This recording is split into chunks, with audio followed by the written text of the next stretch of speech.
The Grand Conclave Hall of the Galactic Empire had witnessed 10,000 years of history within its walls.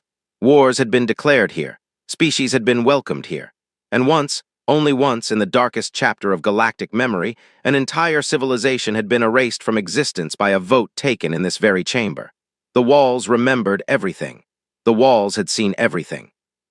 They had never seen anything like Ambassador Serena Voss. She walked through the towering obsidian doors without an escort. No ceremonial guard. No translator drone humming at her shoulder. No diplomatic sash draped across her chest indicating rank and homeworld. She carried a datapad in one hand and a battered metal thermos in the other, and she moved through a hall full of the most powerful beings in 12-star systems, the way a person moves through their own kitchen, comfortable, unhurried, completely at ease. The Volkai noticed first. They always noticed first. Ancient beyond memory, their crystalline bodies caught the hall's ambient light and scattered it in slow, prismatic patterns across the floor. Elder Shantarak stood at the head of the conclave floor, 7 feet of living mineral intelligence, eyes like compressed starlight, and he watched the human approach with an expression that the Empire's historians would later describe as politely bewildered. 47 species filled the tiered seats of the conclave. The Myrathi, insectoid, precise, quietly arrogant, clicked their forelegs in what passed for amusement among their kind. The Gorath Collective, a species that communicated through bioluminescent skin patterns, flickered uncertain yellows and confused greens at each other. The Danari priesthood, robed, ancient, deeply offended by anything they didn't understand, rustled collectively like disturbed birds. They had all received the briefing. Humanity, 200 years of spaceflight, 1 inhabited star system, 3 warships to their name. A species so young that the Conclave's invitation had been debated not as a political decision, but as a philosophical one. Do we owe it to the children to let them watch the adults speak? The vote had passed 31-16. Observer status. No voting rights. No speaking privileges. A seat at the back of the hall and the dignity of being allowed to listen. Serena Voss stopped at the center of the floor. She looked up not at Shantarak specifically, but at the whole room, sweeping her gaze across 47 species with the calm patience of a professor taking attendance. Then she smiled. Not a diplomatic smile, carefully constructed for alien consumption. A real one. Warm, slightly tired, the smile of someone who had been traveling for 3 weeks and was genuinely glad to finally be here. "Thank you," she said simply. Her words moved through the translation matrix and bloomed into 47 languages simultaneously across the hall. "I know the vote wasn't unanimous. I appreciate it regardless. We won't waste the seat." She walked to the observer's platform, a modest elevated circle set apart from the main floor, symbolic in its separation, and sat down. She opened her thermos. The smell of coffee drifted into a hall that had never encountered coffee before. Several Myrathi antennae twitched involuntarily. Shantarak leaned toward his senior aide, Sub-Elder Vale, whose crystalline form was slightly smaller and considerably more nervous. "She didn't bow," Shantarak said quietly. "No, elders." She didn't present credentials. She didn't recite the arrival oath. She didn't acknowledge the conclave's primacy. "No, elders." "Does she not know the protocols?" Vale was quiet for a moment. "I believe she knows them, Elder. I think she simply didn't feel they were necessary." Shantarak studied the human woman sitting, cross-legged on the observer's platform, annotating something on her datapad with one hand and drinking coffee with the other. She had the focused, quiet energy of someone who was here to work. "Interesting," said the elder. And for a being who had lived 4,000 years, interesting was not a word used lightly. The session opened. Trade disputes, border calibrations, a minor conflict between the Gorath Collective and the Danari over mineral rights on a shared moon. Standard business. The conclave moved through it with practiced efficiency, the choreography of civilizations that had been doing this for millennia. Voss listened to all of it. She asked no questions, made no interjections. She simply sat and listened and wrote and occasionally drank her coffee. She did not perform attention, she simply paid it. There is a difference, and every species in that hall had evolved enough social intelligence to feel it, even if they couldn't name it. At the session's end, as delegates filed out in clusters of murmured conversation, Sub-Elder Vale approached the observer platform with the careful dignity his position required. "Ambassador Voss, on behalf of Elder Shantarak and the full conclave, welcome to..." "Vale," she said, looking up from her datapad, "can I ask you something?" He paused. She had used his name without being told it. He had worn no name tag. She had simply learned it from the briefing materials, presumably, though which briefing would have included a sub-elder's name was unclear. Of course, Ambassador. The Dreth swarm, I noticed it wasn't on today's agenda. She tilted her head slightly. But I saw the frontier casualty reports in the precession materials. 3 colonies went dark in the last month. A beat. That's not a trade dispute. Why isn't that on the agenda? Vale's crystalline surface flickered, the Vaukai equivalent of discomfort. The Dreth situation is being monitored. Voss nodded slowly, the way someone nods when they've received an answer that technically addressed the question and completely missed the point. She capped her thermos. Okay, good to know. She left the hall. Vale stood watching the doors long after she had gone. In his evening report to Elder Shantarak, he included one personal note, which was unusual. Vale was not a being given to personal notes. The human does not seem to understand how small she is, he wrote. Then he paused, deleted it, wrote something else. Or she does, and it genuinely does not trouble her. Shantarak read the note twice. Then he set it aside and stared at the viewport above his desk, where 12 star systems turned slowly in the dark, ancient and enormous and entirely indifferent to the ambitions of small creatures. He sat there for a long time. It began, as catastrophes in the Galactic Empire almost always began, with silence. Not the silence of peace, not the comfortable quiet of a system sleeping through its night cycle, or the radio silence of a colony running maintenance on its comm arrays.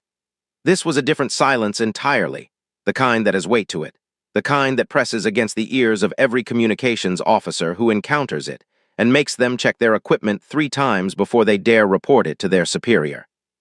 Colony World Varath 9 went silent on a Tuesday. By Thursday, the Empire's nearest monitoring station confirmed what nobody wanted to confirm. Varath 9 star was still there. Its orbit was still there. Its surface, all 14,000 square kilometers of settled terrain, all 2.3 million inhabitants, all the infrastructure that a species takes centuries to build was gone. Not destroyed in the conventional sense of rubble and debris. Gone, consumed, processed. Reduced to raw biological and mineral material, and absorbed into something that moved through space like a fever dream. Vast, purposeful, and hungry. The Dreth swarm had woken up. In the 8 centuries since its last emergence, the Galactic Empire had constructed an entire philosophical architecture around the Dreth. They were catalogued. They were theorized about. There were memorial days and academic papers, and a subdivision of the Imperial military specifically dedicated to Dreth contingency planning, staffed by very serious beings who updated their protocols every 50 years and privately believed they would never actually be needed. Those beings were currently in a room that smelled of panic and recycled air, watching a tactical display show them things that their protocols did not cover.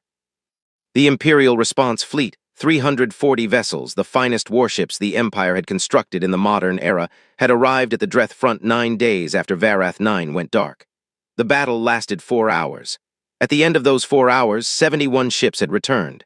The rest were Dreth now, part of the swarm, part of the hunger. The conclave convened at emergency speed. Serena Voss sat in her observer seat and watched 47 species process terror in 47 different ways. The Myrathi went very still, their antennae flat against their skulls. The Gorath collective's skin patterns strobed deep, anxious reds. The Danari priesthood held each other's hands, which Voss had never seen them do before.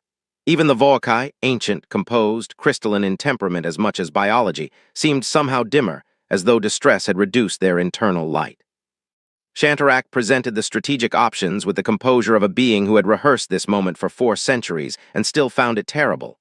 The Empire had protocols. Of course it had protocols. 10,000 years of civilization produces protocols for everything, including the end of things. Option 1. Establish a defensive perimeter at the Keth line, a predesignated boundary that sacrificed the outer colonies, 7 inhabited worlds, roughly 800 million people, to buy time for the inner systems to reinforce. A terrible calculation, made and accepted with the numb efficiency of beings who understood that terrible calculations sometimes saved more than they cost.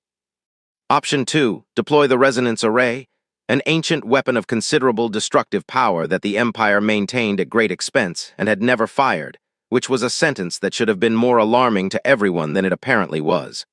Estimated effectiveness against the swarm, 34%. Option 3. Combined application of options 1 and 2, projected casualties 4.2 billion, projected success rate 61%. The room absorbed these numbers with the particular stillness of people who have learned to absorb terrible things without letting them show. Voss wrote down 4.2 billion on her datapad, just the number, nothing else. She set her pen flat on the table beside it, parallel to the edge, perfectly aligned. A small, precise gesture that somehow communicated more than words. Then she raised her hand. Sub-Elder Vale, managing the session, noticed it. Observers had no speaking rights. He was about to say so, and then something stopped him.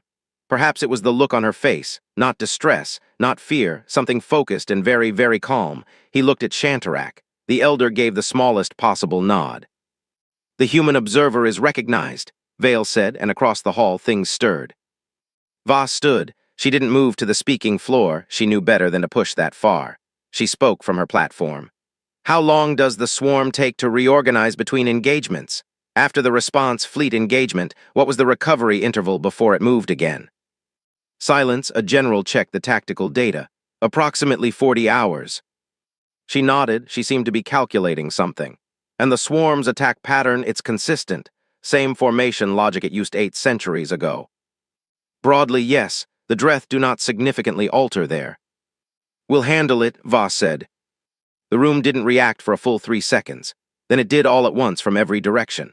The Myrathi clicking escalated into something frantic. The Gorath strobed baffled orange. Several Danari spoke over each other in scandalized tones. Even Shantarak, ancient and measured, blinked his compressed starlight eyes twice in rapid succession, which for a Voakai elder was essentially the equivalent of a spit take. The laughter that followed was not cruel, precisely. It was the laughter of beings who had lived a very long time and encountered many things and needed, in this moment of genuine terror, something to laugh at. The human, the single system, 3-ship, 200 years in space human, was going to handle the Dreth swarm. Magnificent. Perfect. Exactly the kind of absurdity a crisis needed to break the tension. Voss did not laugh. She did not bristle either. She stood on her observer platform with that same settled, comfortable stillness she'd walked into the hall with on day one, and she waited for the room to finish. When it did, she looked at Shantarak directly. 40 hours, she said. "We'll need resupply coordinates and your tactical data, all of it including the 8-century-old records, especially those. We'll be at the front in 36. She stepped off the platform, picked up her datapad and her thermos, and walked toward the hall's communication annex, already talking into her earpiece. She was calling Fleet Admiral Cross. Behind her, the hall sat in a silence that felt entirely different from the silence that had started this meeting. Shantarak studied the door she'd walked through for a long moment. Around him, advisors were already murmuring. Dismissals, concerns, polite ways of saying this was a gesture humanity would regret. The elder held up one hand. Quiet fell immediately. "Send her the data," he said. Vale stared at him. "Elder." "All of it?" Shantarak's light pulsed once, slow, thoughtful, the glow of a mind working through something it hadn't expected to find interesting. "And have an observer vessel follow them to the front." A pause. "I want to see this." The UES Unbroken was not an impressive ship. This was the consensus opinion of every non-human officer, diplomat, or military analyst who had ever seen her, and it was not an unfair assessment by any standard measure the Empire recognized. She was 1.4 kilometers long, modest by Imperial warship standards. Her hull plating was layered in a way that struck Imperial engineers as unnecessarily complicated. Interlocking ablative panels over a ceramic composite skeleton over a pressurized inner hull, 3 layers where doctrine specified 1. Her weapons array was distributed across 31 hardpoints in a pattern that defied conventional firing arc optimization. Her engine configuration produced more thrust than her mass technically required, which was inefficient. Her internal corridors were narrower than regulation, which seemed like a design flaw until you noticed that every wall panel was also an emergency bulkhead, meaning the ship could be sectioned into 200 isolated compartments in under 90 seconds. Nothing about her made clean sense, until you stopped measuring her against Imperial doctrine and started measuring her against what she was built for. Fleet Admiral Dante Cross knew his ship the way a surgeon knows their hands. He stood on the command deck, a compact, functional space that looked nothing like the broad, ceremonial bridges of Imperial flagships, and watched his crew prepare for combat with the focused economy of people who had rehearsed this moment many times and still found it serious. Cross himself was not what the Empire expected either. He was 53 years old, compact, with the kind of weathered stillness that comes not from tranquility, but from decades of making high-stakes decisions under pressure and learning to carry that weight without showing it. His service record was exceptional by human standards. By imperial standards, it was brief. Humans had been in space for 2 centuries, after all. But the Empire measured experience in years, and Cross had learned long ago that experience and understanding were different currencies entirely. He opened the tactical briefing to his 12 ship captains on encrypted channel. "The Dreth Swarm," he began, "has been fought the same way for 800 years. Imperial doctrine calls for formation engagement, concentrated firepower, defensive perimeters, retreat at 30% hull integrity to preserve fleet capacity." He let that sit for a moment. "The Empire has a 61% success rate against the Swarm using this doctrine, achieved by accepting casualties in the billions as a cost of operation." Another pause, shorter. "We're going to do something different." Captain Yara Ose of the UES Relentless leaned forward on her feed. She was 38, the youngest captain in the fleet, and Cross privately believed the most tactically creative mind humanity had put in a command chair in a generation. "Define different, Admiral." "The Dreth adapt to patterns," Cross said. 800 years of fighting the Empire has given them a very complete model of how organized, doctrine-driven militaries fight. They know the formations. They know the retreat thresholds. They know how to exploit them. He pulled up a topographic display of the Dreth's attack runs against the Imperial response fleet, overlaid, compared, reduced to pure geometry. "Look at this. Every engagement, the Swarm finds the defensive weak points inside the first 20 minutes. Not because they're intelligent in the way we're intelligent, but because they've seen it before. They're pattern readers, magnificent ones." "So we deny them the pattern," said Captain Ray Tanaka of the UES Boundless. It wasn't a question. "We deny them the pattern," Cross confirmed. "We scatter, we improvise, we make decisions that look irrational until they aren't. We fight the way humans have always fought things that were bigger and stronger and faster than us." He looked across the feed at 12 faces, 12 people who had all, in some way, volunteered for this, who had looked at a mission profile that read 3 ships against a swarm that just destroyed 340 and said yes without being ordered to. "We fight dirty, we fight clever, and we don't stop." The briefing moved into specifics. The UES Unbroken would function as the primary engagement vessel, bait, effectively, the most visible and most aggressive presence, drawing swarm attention while the Relentless and Boundless operated in its flanks. The fleet carried modifications that Cross's engineering teams had built in 72 hours on minimal sleep. Mining drones repurposed as kinetic impactors, a gravity tether array salvaged from a decommissioned civilian station, and rigged to the Unbroken's secondary hull, munitions pre-positioned at 6 coordinates along their projected combat corridor. Chief Engineer Amara Singh had been awake for 51 of the last 72 hours. She sat in the engineering section, surrounded by 3 junior engineers who were also awake, and also absolutely would not admit they were scared. And she looked at what they had built together, and felt the complicated pride of someone who has done something genuinely impressive that she never wanted to have to do.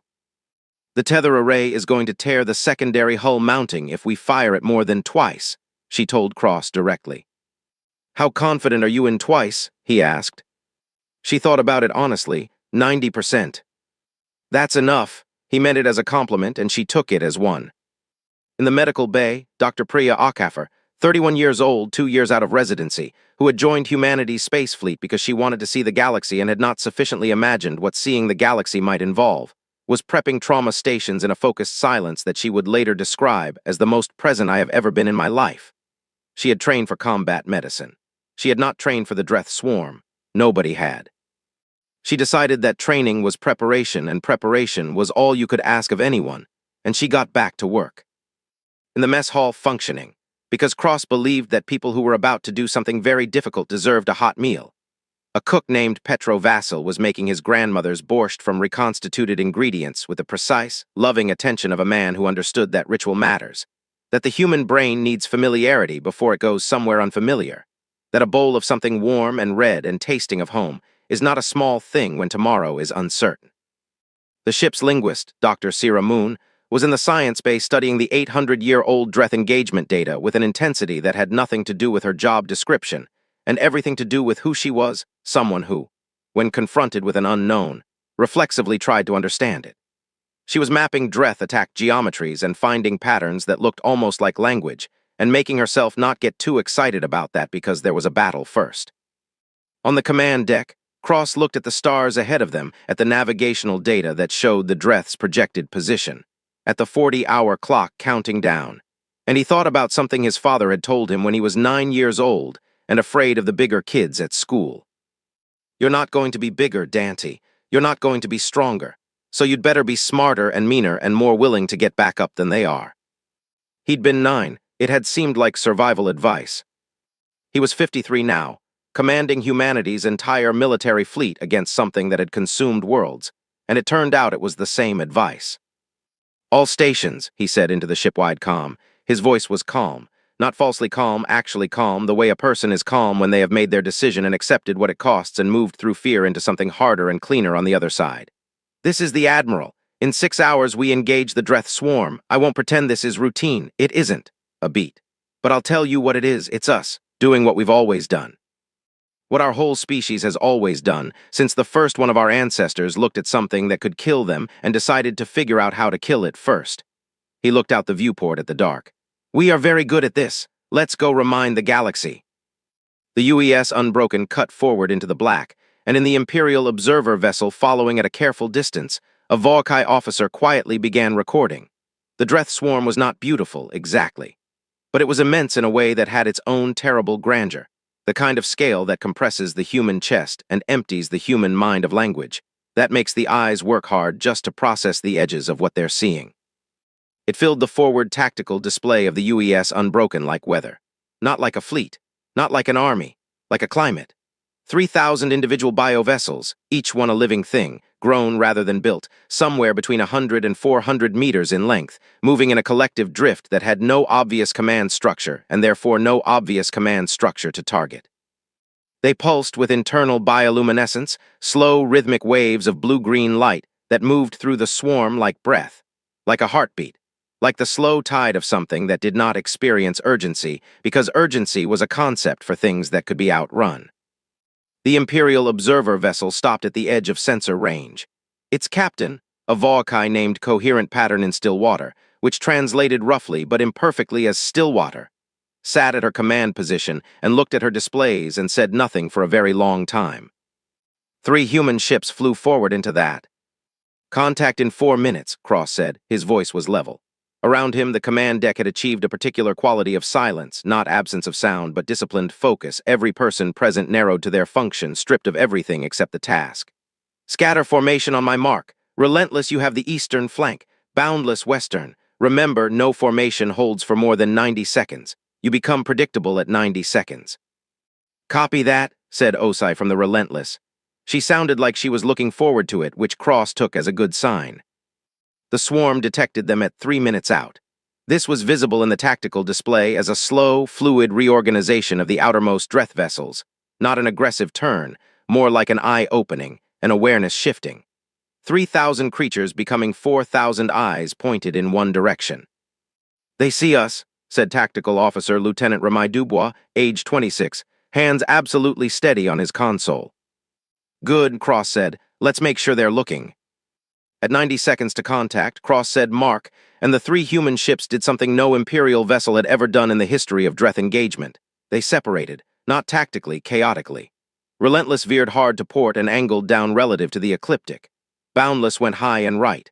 The Unbroken went straight, directly, aggressively, impossibly straight at the swarm's center mass. In the Imperial observer vessel, someone said something in Volkai that translated roughly as, "They're going to die."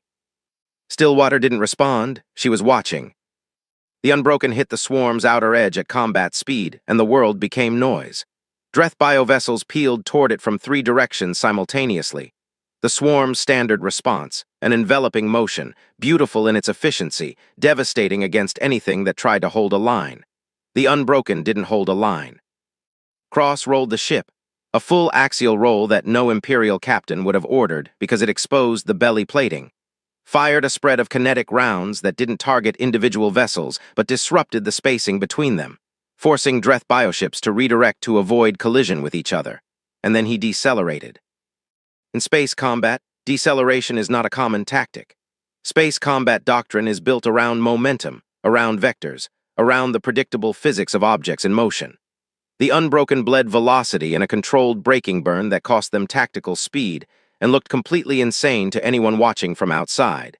And what it did was cause the three Dreth vessels that had been vectoring to intercept it to overshoot by 200 kilometers apiece. Cross was already accelerating again, on a new heading, angled toward the gap his kinetic spread had opened. On the Relentless, Captain Osa was doing something that made her tactical officers love her, and her second-in-command periodically question his life choices. She was flying her warship through an asteroid cluster at the engagement zone's edge, using the rocks as cover and sling points, letting the Dreth biovessels follow her into a geometry where their size worked against them. Smaller Dreth scouts made it through. The larger vessels' clipped rock faces, disrupted their own formation logic, fell behind. Osai's gunner picked off the scouts with precise, economical fire, not trying to destroy the swarm, just trying to bleed it, to teach it that following the Relentless was consistently costly. The Boundless wasn't fighting yet. It was running. This had been the plan, and it looked like cowardice, and it was the opposite. Tanaka was drawing a thread of Dreth pursuers high above the main engagement, stretching them thin, pulling them away from the swarm's center mass, fishing with his ship as the lure. When the thread of pursuers was long enough, when they'd committed to the chase, and their formation had elongated past the point of quick recall, he sent the signal. Pre-placed munitions, position Kilo 7, detonated simultaneously. 31 Dreth biovessels in the pursuit chain were hit. Not all destroyed, Dreth were resilient, biological, capable of remarkable regeneration, but damaged, confused, suddenly out of communication range with the swarm's core logic. They milled. They circled. They stopped being coordinated and started being individual, which was entirely unlike the Dreth and entirely manageable. The Unbroken was hit at the 12-minute mark. A Dreth ramming vessel, a subtype that the 800-year-old records mentioned and Imperial doctrine classified as a secondary threat, came out of the swarm's interior mass at a vector nobody had been tracking and struck the Unbroken starboard secondary hull. The impact was tremendous. Structural integrity dropped to 74%. 3 compartments depressurized. The ship's secondary power grid flickered and rerouted automatically, because Singh had designed the rerouting systems with the specific philosophy that something will always go wrong, so build for it. Damage control teams were moving before the impact alert finished sounding. In the medical bay, Dr. Okafor received 8 casualties in 4 minutes and ran on adrenaline and training, and somewhere in the back of her mind, she noted with distant surprise that her hands weren't shaking. On the command deck, Cross took a damage report, noted 74% integrity, and said, "Continue." Imperial doctrine called for withdrawal at 70%. Cross had read Imperial doctrine. He had also read the casualty projections for Option 3, the 4.2 billion number, and he had made a decision about what words like acceptable threshold actually meant. The swarm, for the first time in 800 years, encountered something it could not predict. It was built to exploit patterns. It had evolved or been designed. The Empire's scientists had never settled the question to read the logic of opponents, to find the deep structure beneath surface variation and exploit it at scale. Against the Imperial fleet, this had been straightforward. Formation doctrine has a logic, and logic has exploitable seams. The Unbroken had no exploitable seams because it had no consistent pattern. Every decision Cross made was correct, but no 2 decisions shared the same underlying logic. He was drawing on 200,000 years of human tactical evolution, ambush instincts, predator psychology, the specific cognitive flexibility of a species that had survived by being adaptable, and the swarm's pattern-reading machinery was finding static. Dreth biovessels began to hesitate. Microsecond pauses between action and response that biological observers could feel more than measure. The collective drift of the swarm took on a quality that Stillwater, watching from her observer vessel, identified with a certainty she couldn't entirely explain. The swarm was confused. In 12 minutes of combat, humanity had done something the Empire's 340-ship fleet had not managed in 4 hours. It had made the Dreth uncertain. Stillwater turned to her communications officer. "Get me a direct line to Elder Shantarak," she paused. "Priority 1, no delay." Her communications officer, a young Vorkai whose light pulsed with agitation, looked at the tactical display. "Captain, they're at 74% and they're not retreating." "I know," Stillwater said. "Should we? Is there something we should?" No. She watched the Unbroken roll again through a gap in the swarm that Cross had made by doing something her tactical analysis kept flagging as suicidal, and then reclassifying as brilliant. "Just watch." She leaned forward very slightly, her light brightened. Just watch. Battle paused, the way battles sometimes do, not because either side chose peace, but because both sides chose breath. The Dreth swarm pulled inward, a contraction that the tactical data suggested was organizational, the hive logic recalibrating, processing the last 40 minutes of engagement, running its pattern analysis on data that kept refusing to yield a pattern. It was like watching a computer encounter an input it wasn't built to parse. The swarm didn't retreat, it thought. And in the space of that thinking, Cross ordered a combat pause, and his ships moved to the coordinates they'd pre-identified as defensible. Engineering teams hit the hull damage running. Singh's people worked in the kind of focused silence that exists on the far side of panic, past fear, past adrenaline, in the clear cold territory where hands just move and minds just solve. The starboard secondary hull breach was contained. The power grid rerouting held. 3 compartments remained depressurized but structurally sound, which was the difference between a wound and a death. In the mess hall, Petro Vasil handed out water and reconstituted nutrition bars with the same calm attention he'd given the borscht the night before. Because people needed to eat, and he could do this for them. And there is dignity in small service at large moments. Dr. Akaffer sat on the floor of the medical bay for 4 minutes, exactly 4, she counted and breathed. Then she got up and checked on her 8 patients and made notes on all of them and was not aware, until a nurse mentioned it later, that she had been humming to herself while she worked. A song from her childhood. Her mother's voice in the back of her memory doing its job. Cross moved through his ship during the pause, not inspecting, visiting. There's a difference that every person he walked past could feel. He stopped in the engineering section and looked at what Singh's team had done and said, "Good work," in a tone that communicated, "I see exactly how hard this was, and I know what it cost you." He stopped in the medical bay and checked on the wounded with the unhurried attention of someone who had time for this, even when he didn't, because making time for this was part of the job. He stopped in the crew quarters where off-duty personnel were sleeping in their clothes, helmets on their laps, and he looked at them sleeping and said nothing, just stood there for a moment, carrying something. Back on the command deck, Captain Osai's face appeared on his feed. "How's your hull?" 74 and holding, Cross said. "Yours." 88, we got lucky, she paused. "They almost had us twice, Admiral, they're fast learners." "They're 800 years old," Cross said. "They should be." "You want to know what I think," Osa said. "I think we're making them nervous. I think whatever they use for nervous, we're making them feel it." Cross thought about this.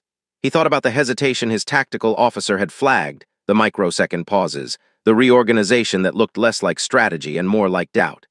He thought about Dr. Moon's observation from the pre-battle briefing, that the attack geometries looked almost like language. He thought about something that was forming at the edge of his understanding, something important that he didn't have words for yet.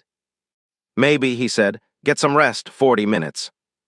He cut the feed and pulled up the channel that connected him to Ambassador Voss at the conclave. She answered immediately, which told him she hadn't slept. Her image was slightly grainy, combat zone comms, but her face was clear enough. She looked tired and wired and present in the way that people are when they're running on something that isn't quite adrenaline, something steadier, something that takes longer to burn. "How are you?" he asked, not as a formality. "Holding a room together," she said. "They want to invoke the Keth line. 7 of the council members have filed formal motions. They're scared Dante." "What did you do?" She was quiet for a moment. Then, "I showed them something." She reached off-screen and pulled up a secondary display, turned it so he could see. The feed was a composite.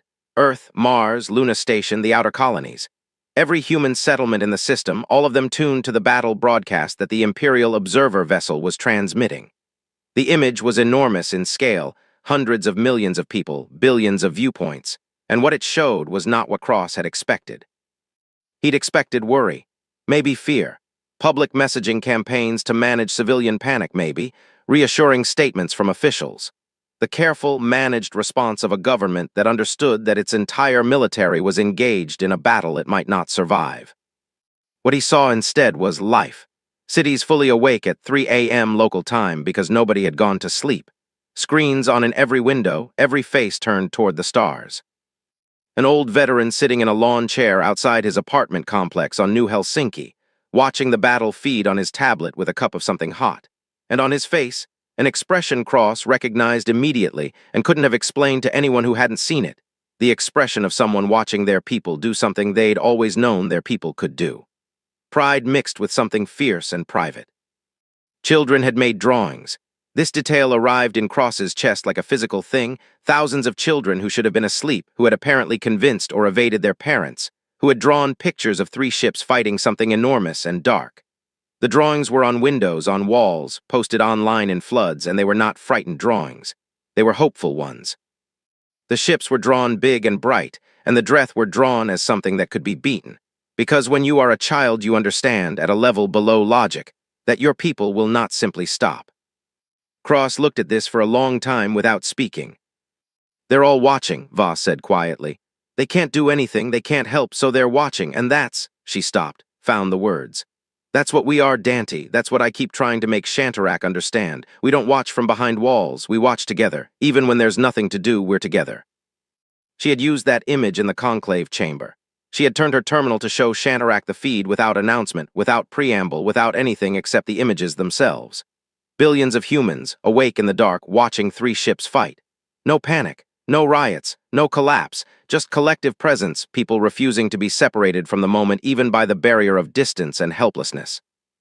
Shantarak had looked at it for a long time. He had not, technically, said anything. But he had retracted the formal motion for the Keth line without explanation, and 7 council members who had been preparing to back it had looked at their own retracted votes and not quite been able to explain why they'd changed their minds. Cross said, "Tell them we're not done." "I know," Voss said. "Go win." He closed the feed and sat for a moment in his command chair in the quiet of the combat pause, with the image of those children's drawings somewhere behind his eyes. Then he straightened, pulled up tactical. "All stations," he said. "Combat pause ends in 20 minutes. By then I need the gravity tether array confirmed operational, munitions Kilo 4 through Kilo 9 confirmed ready, and I need Captain Tanaka's boundless at the coordinates I'm transmitting now." He pulled up the kill box schematics he'd been designing since the first engagement. It's time to show them something they've never seen. What Cross had built, in 47 hours of sleepless transit and 20 minutes of stolen combat pause, was a trap designed by something the Dreth swarm had never had to account for in 800 years of engagements. A species that understood losing as a tool. The Empire fought to preserve order. Order preservation meant protecting assets, maintaining integrity, cutting losses before they became catastrophic. It meant that the moment a line became untenable, you retreated behind it. It meant that defeat was something to avoid, to prevent, to guard against with every calculation you possessed.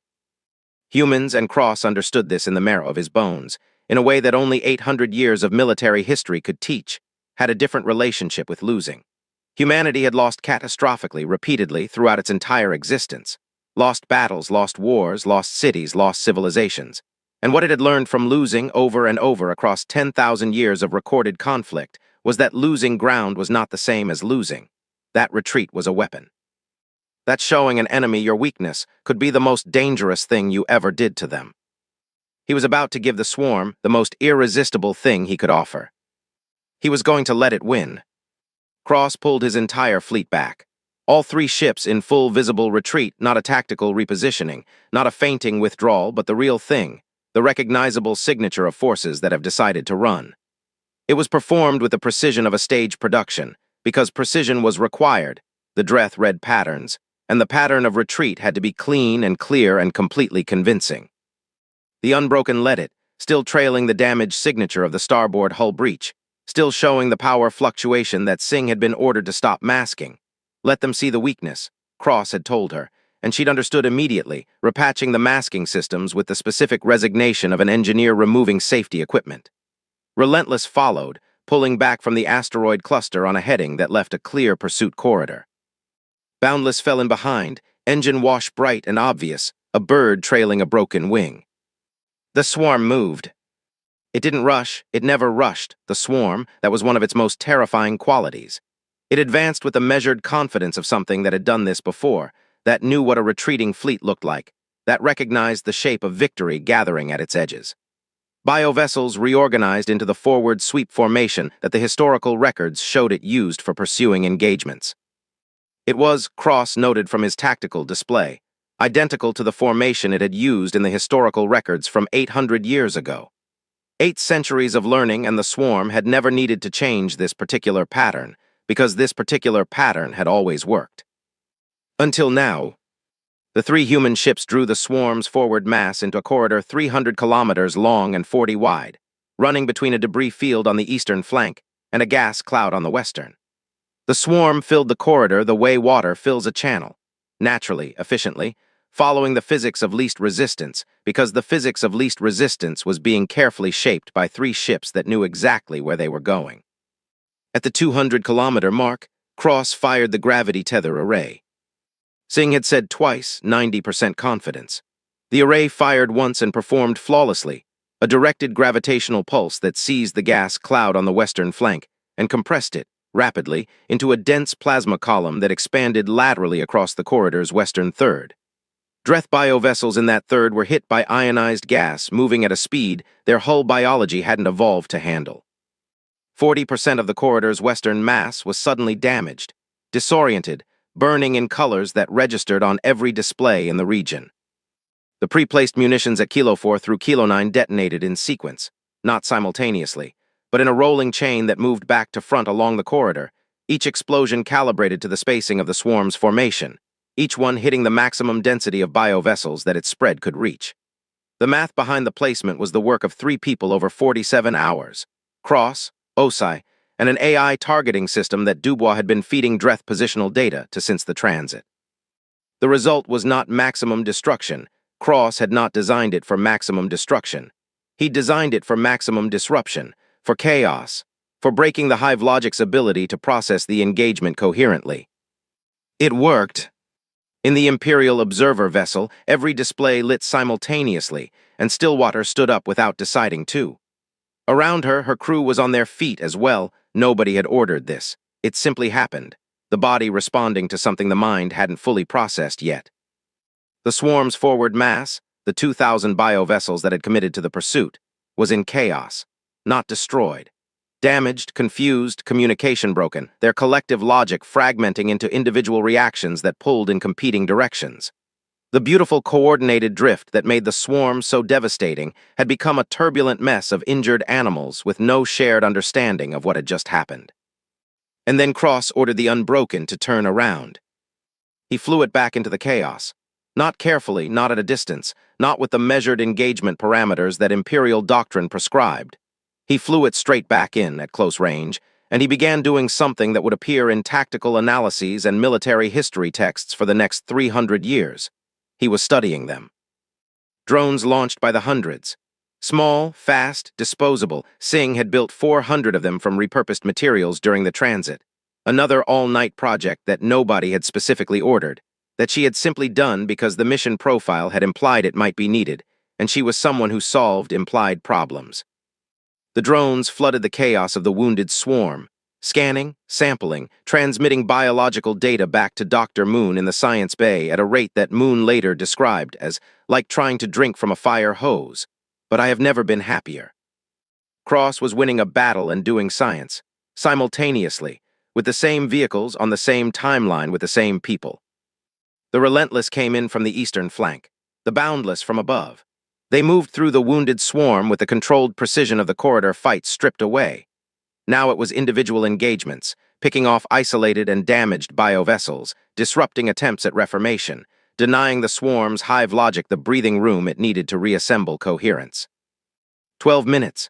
The most violent 12 minutes in human spacefaring history, Cross would later call it, which was accurate as a factual statement and also somewhat undersold the thing, because violent didn't capture the quality of those 12 minutes, the way they seemed to compress time, the way every person on those 3 ships lived those 12 minutes at a different speed than the rest of their lives.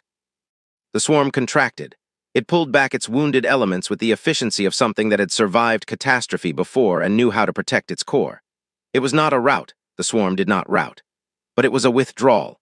A genuine withdrawal, the biovessels at the corridor's rear turning away from the engagement in a way that the tactical AI flagged with a certainty rating of 94%. Retreat, the Dreth swarm, for the first time in 800 years, was retreating. Cross sat in his command chair and watched it go, and he was quiet for a moment, and then he said simply to nobody in particular, "There it is." Stillwater's voice came through on the open channel, direct, unannounced, the protocol of the moment dissolving in the reality of it. "Admiral Cross." Her Voakai voice came through the translator with something that Cross had never heard in a Voakai voice before, something close to wonder. "What you just did is the beginning," Cross said, "not the end." He pulled up the Dreth data Moon was already compiling from the drone scans. "Tell Elder Shantarak we'll have a full biological profile of the swarm within 6 hours, and tell him," he paused, found the words he wanted. "Tell him we should talk about what we can do together." In the conclave hall, where Voss had been on her feet for 11 hours, the message came through on her datapad. 3 words from Cross. "We turned them." She read it twice. Then she closed her eyes for exactly 3 seconds. When she opened them, Shantarak was watching her from across the chamber floor with his compressed starlight eyes, and she walked to the center of the room, to the speaking floor, not the observer platform, and she stood there, and nobody stopped her. The Dreth swarm did not return the next day. This was not unprecedented. After major engagements, the swarm historically required recovery periods of between 2 and 6 weeks before resuming offensive operations. The Empire's analysts noted the withdrawal, noted the projected recovery timeline, and prepared the standard succession of briefings that would occupy the conclave for the next several months. Damage assessment, reconstruction projections, strategic recommendations for the interim period. None of these briefings addressed the thing that was actually happening, because the Empire's analytical frameworks didn't have a category for it yet. The Dreth swarm had encountered humanity and retreated not because it had been defeated. It had survived far greater losses in historical engagements, but because it had encountered something it could not model. The hive logic, that ancient and formidable pattern-reading intelligence, had run its systems against 3 human ships for 47 minutes and produced no coherent predictive model. It had, in the deep biological language of the collective, flagged these creatures as unknown, not prey. Not threat in any familiar configuration, something outside the 800-year taxonomy of things the swarm understood. Dr. Moon would spend the next 4 years of her career on the drone scan data, and the paper she eventually published would be the most read scientific document in galactic history for a decade, evidence of intentional behavioral modification in Dreth collective response patterns. The swarm was not simply recovering, it was learning. For the first time in its recorded existence, it was updating its behavioral model for a specific opponent. That opponent was humanity. And humanity, when Moon shared this analysis with Cross, found it interesting rather than frightening, which was itself a data point. The conclave convened within 24 hours of the swarm's withdrawal, this time with a different energy in the chamber. Not the controlled panic of the emergency session, and not the comfortable procedural rhythm of a normal meeting. Something else. A specific quality of attention, the attention of people who have watched something they didn't fully understand, and are sitting with the discomfort of that, and are deciding what to do with it. Voss stood in the center of the chamber, not at the observer platform. At the speaking floor, where she had placed herself at the moment Cross's message had come through, and where, in the controlled chaos of the aftermath, the updating of casualty reports and the revision of strategic projections, and the communications from outer colonies confirming the swarm's retreat, nobody had technically told her to leave. Shantarak had noticed. He had said nothing about it for 11 hours. This was, Voss would later reflect, probably the most meaningful thing he had done in their entire relationship. Now he moved to the center of the floor himself. The conclave fell silent in the particular way it fell silent when the elder stood in the speaking position, an instantaneous, complete silence, 10,000 years of deference encoded in every species present. He looked at Voss for a long time. She looked back at him without filling the silence which he noted. Small creatures, young species, species still learning their place, filled silences. They talked into the quiet because the quiet made them anxious. Voss was completely comfortable standing in the middle of 50 species worth of attention and saying absolutely nothing. "What you did at the Dreth front," Shantarak said, and his translated voice carried across the chamber with the particular resonance of great age, "was not possible. I want you to understand that what I am telling you is not political. It is not diplomatic. It is the factual assessment of someone who has studied the Dreth for 4 centuries. A pause. "It was not possible." "And yet," Voss said. "And yet," the elder's light shifted, a slow, warm pulse that the Voakai used for acknowledgement, for the recognition of something true. 3 vessels, against a swarm that destroyed 340 of the finest ships the Empire has built. He looked at her. How? Voss considered her answer for a moment, not performing consideration, actually thinking, finding the words that were true and complete. "We don't fight to maintain order," she said. "We fight to win. Those aren't the same doctrine." She paused. The Empire has been fighting the Dreth the same way for 800 years. From their perspective, they've been succeeding. The losses were painful, but the core systems were protected every time. The math worked in the horrifying way that math sometimes works. She looked around the chamber, making it not just a conversation with the Elder, but a conversation with the room. We don't accept that math. We never have.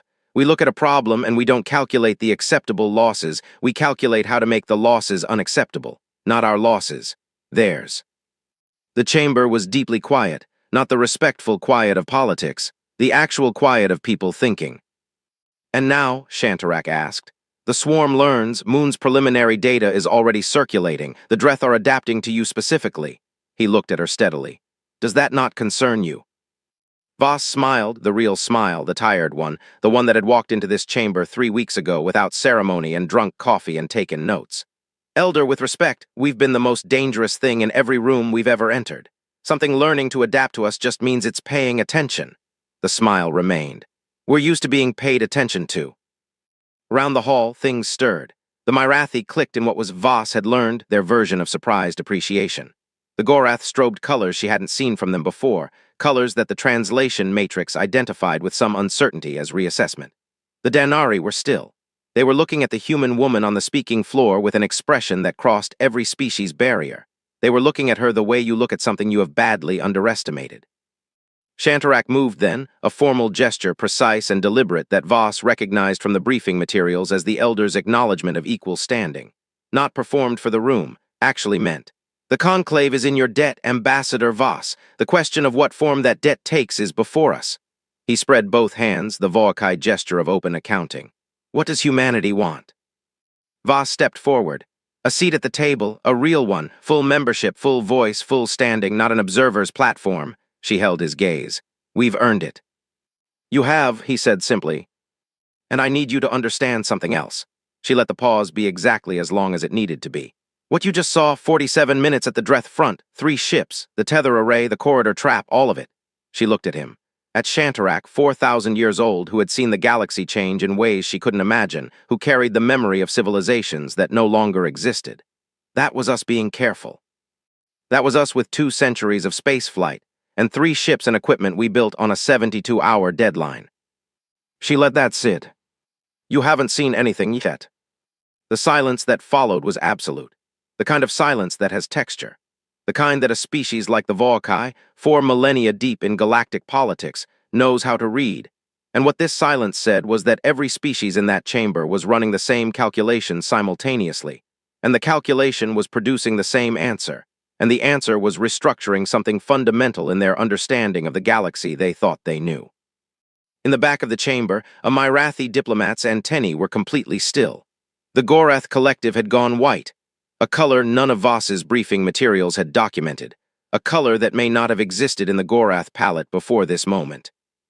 Shantarak stood before the woman from the young species with the coffee thermos and the battered datapad, who had walked into his chamber 3 weeks ago without bowing, and he looked at her for a long time with 4,000 years of accumulated understanding behind his compressed starlight eyes. And he said nothing, because there was nothing to say that wasn't already in the silence. 6 months passed. They were not quiet months. Nothing about the 6 months following the Dreth engagement was quiet. Not politically, not militarily, not scientifically, not in the public consciousness of 47 species who were all, in their separate ways, processing the same thing. But they were productive months, which felt new. The Galactic Empire had been, for most of its history, a civilization in management mode, maintaining, preserving, keeping the extraordinary thing it had built from declining. Not building towards something, just holding. Humanity's full membership vote passed 44-3.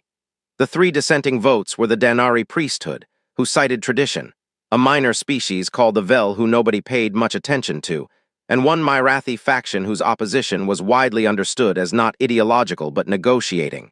They wanted trade concessions, and they got them, which was how it should work. Ambassador Voss was given the speaking floor on her first day as a full member. She stood there for 40 seconds without speaking, and then she said, "Thank you. We'll get to work." And she sat down. 3 species reported this as the most impressive inaugural statement they had ever witnessed. The other 44 found it charming, which was also something. Cross came to the conclave station a month after the engagement, walking through its corridors with the slightly careful attention of someone experiencing something large and new, and trying to give it its due. He met Shantarak in person, which was different from meeting him via holographic transmission. The elder was physically imposing in ways that projections compressed, and his light up close was something that worked on the body, not just the eyes, a warmth that Cross felt in his chest before he'd processed it consciously. They talked for 4 hours, mostly about the Dreth, about Moon's data, about what it meant that the swarm was adapting to humanity specifically, learning to read a species it had previously had no category for. Shantarak laid out, with the precision of 4,000 years' careful thought, every previous engagement in recorded galactic history, every attempt to push the swarm back, every strategic calculation that had been made and remade across 8 centuries. And Cross listened with the same quality of attention that Voss had shown on her first day, real attention, not performed attention, and then he said, "We want to study them." Shantarak had been expecting many things, not that. Study them. Not fight them, not yet. We have Moon's drone data from the corridor engagement. We have biological profiles. We have the most complete picture of Dreth internal structure that's ever been compiled. Cross leaned forward. We think we can communicate with them. Another silence. Cross was getting used to producing silences in Vorkai elders. He found it oddly satisfying. The Dreth swarm, Shantarak said carefully, has never communicated with anything except to consume it. That's not quite accurate, Cross said. He pulled up Moon's analysis, the section she privately called the language chapter, which she had sent him with a note saying, "I'm not sure I'm right and I've never been more excited. Look at the attack geometry data, specifically the reorganization patterns after the first corridor engagement. This isn't tactical movement," he pointed. This is repetition, deliberate repetition of a specific pattern 3 times in 9 minutes. That's too consistent for tactical improvisation. He looked at the elder. Something that reads patterns and encounters something it can't read might possibly try to communicate in the only language it knows. Pattern, Shantarak said softly. Pattern, Cross confirmed. We want to go back, not with weapons, with Moon and her team and a communication array. We want to try to talk to them. The elder was quiet for a very long time. Cross waited without filling the silence. He'd learned that from Voss, who had learned it from whoever had taught her the rarest of diplomatic skills, comfort with space. You understand, Shantarak said finally, that if this fails, if the swarm interprets your approach as vulnerability and advances, the consequences could be catastrophic, Cross said. Yes, we'd need to go in prepared for both conversations. He paused. We're good at that. Shantarak looked at him. The compressed starlight eyes were doing something complex, the Vorkai elder equivalent of wrestling with the edges of the known, of standing at a border between the map and the territory beyond it. You are planning, he said, to make first contact with an entity that has consumed billions of lives across 8 centuries. Somebody has to, Cross said.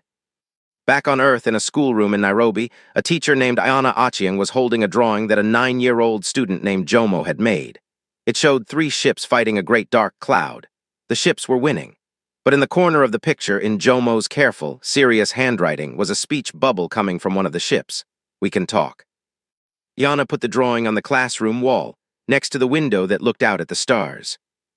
On the conclave station, in the offices that had been redesigned for human ergonomics and the quiet acknowledgement that these offices would now be permanently occupied, Voss sat at her new desk, real desk, not an observer's platform, a desk on the main floor of the most powerful diplomatic body in 12 star systems, and worked. She worked the way she had always worked, focused, unhurried, completely at ease. She had 12 standing meetings with species representatives who had requested direct dialogue. She had 4 pending trade framework proposals. She had a stack of briefing materials from Cross on the Dreth communication project, annotated in the specific cross-referenced way that told her he'd been thinking about it at 3 a.m. She had a note from Singh asking about R&D collaboration with Imperial engineering teams that had a quietly thrilled energy beneath its professional language. She had a message from Moon, saying, "Only I think we can do this," with 14 pages of supporting data attached. Voss read everything. She made notes on everything. She drank her coffee from the same battered thermos she'd carried into the conclave chamber on her very first day, and she worked. On the viewing deck of the conclave station, Elder Shantarak stood at a vast curved viewport and looked at the star chart that had been reconfigured to include human space as full territory. Not an observer zone, not a buffer region, but a proper sovereign member of the Empire's geography. It was a small addition, visually. One system among hundreds, a young, modest presence at the edges of something ancient and vast. His aide Subelder Vale stood at his shoulder, the way he always had, the way he would until one of them was gone. The outer colonies are reporting the Dreth swarm has moved approximately 40 light-years further from the frontier. The withdrawal is holding. Yes, Shantarak said. The new construction signals from human space are? Vale checked his data. Admiral Cross was not understating. They're building at a rate we haven't seen since the early Imperial expansion period. New ship configurations, several we have no reference for. Yes, Shantarak said again. Vale looked at the star chart, at the human sector, at the new fleet signatures blooming in it like something growing. Elder, when we gave them the observer seat when we voted, 31-16, he paused. Was it the right decision? Shantarak was quiet. Beyond the viewport, stars turned. The galaxy continued its slow, ancient rotation, indifferent to the small creatures scurrying through it, building and dreaming and fighting and reaching. I have sat in this chamber, the elder said, for 4,000 years. I have watched civilizations rise to greatness and decline into memory. I have seen species reach for the stars and fall short. I have watched empires believe themselves permanent and discover they were not. He looked at the human sector, at the signals, at the ships being born. In 4,000 years, I have never watched a species look at the universe and see not a limit, but a beginning. Vale waited. The right decision, Shantarak said quietly, was made 31-16. The better decision would have been 47-0. He paused. The thing I am most grateful for in 4,000 years, I am still capable of being surprised. He watched the stars, he watched the ships. You haven't seen anything yet, he said softly, not quoting her, understanding her. There was a long and very full silence, the kind that holds not emptiness but everything that doesn't need to be said because it is already known. Somewhere in that silence, the galaxy turned. And in the turning, something was different than it had been before, some weight redistributed, some center of gravity quietly, irrevocably shifted, and the shift had a name, and the name was humanity, and humanity was just getting started.